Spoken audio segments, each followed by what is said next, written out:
आपका स्वागत है न्यूज 18 के इस प्लेटफॉर्म में। आज हमारे साथ इंटरव्यू के लिए एक बेहद ही खास मेहमान जुड़े हुए हैं। ये स्क्रिप्ट राइटर है, ये स्क्रीन प्ले राइटर है, ये लिरिकिस्ट है, ये एक्टर है। ये बहुत सारे किरदार इनके अंदर बखूबी से इन्होंने निभा के रखा है। हमारे साथ आज बात करने के लिए इस सेशन में पीयूष मिश्रा जी जुड़े हैं। पीयूष सर, बहुत बहुत शुक्रिया आपका जुड़ने के लिए। Thank you sir, thank you very much. मेरा पहला सर आपसे सवाल ये है कि हम लोग अपनी लाइफ में आगे बढ़ने के लिए हमेशा ही कोशिश करते रहते हैं, लेकिन एक फेज आता है जब हम फ्रस्ट्रेट हो जाते हैं। आपने अपनी लाइफ में वो फेज आने नहीं दिया, काफी लेट ब्रेक मिला और उसके बाद आपने कभी पीछे मुड़ के नहीं देखा। वो क्या एक फैक्टर था जिससे पीयूष को पीयूष बनने के लिए जिंदा रखा और मदद की? मैं काम करना चाहता था एक्चुअली। मैं मेरा जो है काम कभी मरा नहीं, किसी भी चीज के चलते हुए मेरा काम मरा नहीं। मैंने हमेशा सोच रखी थी कि लगातार काम करता रहूंगा। जब खराब फेज आएगा तो चुपचाप बैठ जाऊंगा, आंख मूंद कर बैठूंगा, थोड़ा प्रे करूंगा। और पता नहीं कौन सी ताकत मेरी आवाज सुन लेती थी, भले वो भगवान हो या ईश्वर हो या खुदा हो, मुझे मालूम नहीं। मैं थोड़ी देर का ब्रेक लिया करता था जब बहुत परेशान हो जाया करता था, और उसके बाद में मैं जो है स्वतः ही खुद खड़ा होता था। और उसके बाद लगातार मैंने ठान लिया था कि जो है मतलब बिना काम का जीवन जो है मरे हुए आदमी का जीवन है। तो लगातार लगातार काम करता रहा, ये मेरी जिद थी कि लगातार लगातार काम करता रहूंगा। और कैसी भी स्थिति में मैं जो है जब कोई काम नहीं करता था ना, जब कोई काम नहीं होता था मेरे पास में, तो मेरे पास एक्टिंग का कोई काम नहीं होता था, तो उस वक्त मैंने जिद ठान ली थी कि इस वक्त एक्टिंग करूंगा किसी के लिए भी। भले ही जो है आपके अपने आपके लिए करूं, लेकिन अकेले कमरे में एक्ट किया करता था और किया करता हूं अब भी। ऐसा कभी फेज आता है तो जब कोई काम करने की इच्छा नहीं होती, तो मैंने प्रण ले लिया है कि उस वक्त मैं जरूर काम करूंगा। आप ग्वालियर में जन्मे, लेकिन दिल्ली से आपकी काफी ज्यादा यादें हैं। दिल्ली आपके हम्म। दिल में बसता है, तो उस बारे में थोड़ा सा बताइए। ग्वालियर में जन्मा था, मेरे रूट्स ग्वालियर में है।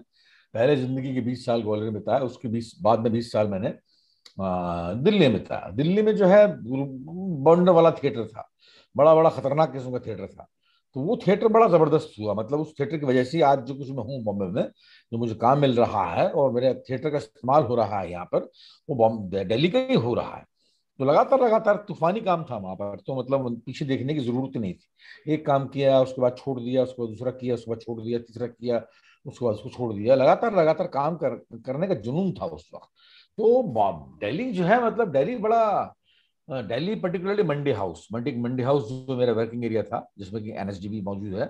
तो मंडी हाउस के जो है हर हर हर जगह से मेरे आसंग हैं, भले वो घास हो या पेड़ हो या कार पार्किंग हो या स्कूल ऑफ ड्रामा हो या कथक केंद्र हो, सबसे मेरे कहीं ना कहीं जो है बहुत तगड़े आसंग रहे।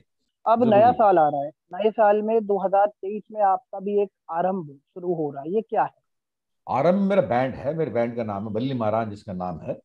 उसमें जो है ऑल इंडिया टूर है, ये करीब 30 जगह है हिंदुस्तान में जहां पर ये टूर होगा, और बाहर भी है, बाहर सिंगापुर वगैरह में भी है।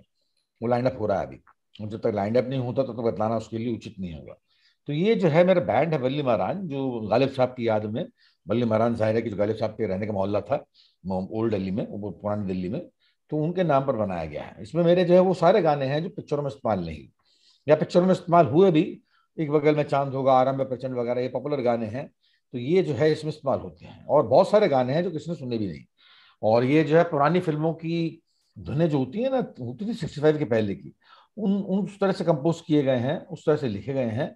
और हर गाने में कोई ना कोई अर्थ है, कोई ना कोई सटायर है, चुटकियां हैं। और खास बात यह है कि इसमें मतलब लिखते हुए, कहते हुए, गाते हुए इनको इस बात का ध्यान रखा गया है कि ये खाली मैसेज बन के नहीं रह जाए। ये खाली मैसेज नहीं है, ये चुटकीले चुटकीले गाने हैं, मतलब ये बड़ी लुभावनी धुनें हैं। इनको सुनने ही का ही मजा नहीं, इन्हें गाने का भी मजा है। सवाल इसमें हम आपसे ये लेना चाहेंगे कि आज का जो यूथ है या जो यंगस्टर्स है, एक काफी ज्यादा लाइफ पेस वाली रनिंग है, मतलब कि सब कुछ बहुत जल्दी पा लेना है। उनके लिए आप क्या एक संदेश देंगे, क्योंकि इस कारण से वो डिप्रेशन का भी शिकार हो रहा है? आज की यूथ को भी जो जल्दी जल्दी नहीं करनी चाहिए, हर चीज में टाइम लगता है। मतलब जल्दी से पाई हुई सफलता कभी आपके पास नहीं रहती, उसमें टाइम लगता है, उसमें टाइम लगता है। आराम से कमाओ, आराम से संभालो उसको, प्रिजर्व करो उसको, उसके बाद में वो आपको मजा देगी। डेफिनेटली आपने बताया कि सक्सेस का कोई शॉर्टकट नहीं है, और मूल मंत्र जो है वो है मेहनत। मेहनत ही आपको सारे नाम दिलाती है और मुकाम दिलाती है। आपका बहुत बहुत शुक्रिया सर, हमारे साथ बात करने के लिए, जुड़ने के लिए, इस सफर को यादगार बनाने के लिए। और मुझे उम्मीद है कि हमारे व्यूअर्स ने भी इस पूरे एपिसोड को, इस सेशन को काफी एंजॉय किया होगा। उन्होंने पीयूष मिश्रा जी की जिंदगी से सीखा भी होगा, और जो उनका शानदार व्यक्तित्व है उससे भी बहुत कुछ आज वो लेके जा रहे हैं इस इंटरव्यू।